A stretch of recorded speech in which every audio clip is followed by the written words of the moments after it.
అన్ని రకాల వస్త్రాలపై up to 70% discount. పెద్ద ఇదేం కాదు కానండి, నాకు తెలిసిన చిన్న మాట. ఈ ప్రభుత్వం అనవసరంగా ఊరికే హిందూయిజం మీద అంటుంది. అసలు దీన్ని ఎందుకంటే అమ్మని పిలవడం తప్ప అండి, మనం చేసే తప్పు.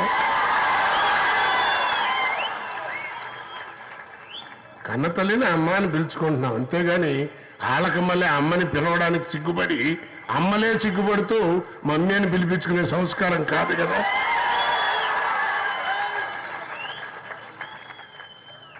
అసలు ఏంటి హిందుత్వం, దీని గురించి హిందూయిజం మీద ఎందుకు ఇంత రిబల్ చేస్తున్నారు నాకు అర్థం కాదు. బేసిక్గా ప్రపంచ దేశాల్లో ఏ దేశమైనా మన దేశాన్ని ఇండియా అని పిలుస్తుంది. మన గర్భశత్రు ఎవరండి? పాకిస్తాన్. ఆయన మైక్ ముందు కూర్చుని ఈ హిందుస్థాన్మే అంటాడు. మన గర్భశత్రువే హిందూ దేశం అని ఒప్పుకుంటుంది. ఇంకెందుకని దీని గురించి డిస్టర్బెన్స్ అనవసరంగా. పిచ్చోళ్ళు కాదు, పిచ్చి మాటలు కాదు. రెండు, ఈ హిందూయిజాన్ని నశించాలి, హిందూయిజం ఉగ్రవాదం అని అనేటువంటి వీళ్ళే పైన పరిపాలిస్తూ వాడి స్పీచ్ అంతా అయిన తర్వాత జై హింద్ అంటాడు.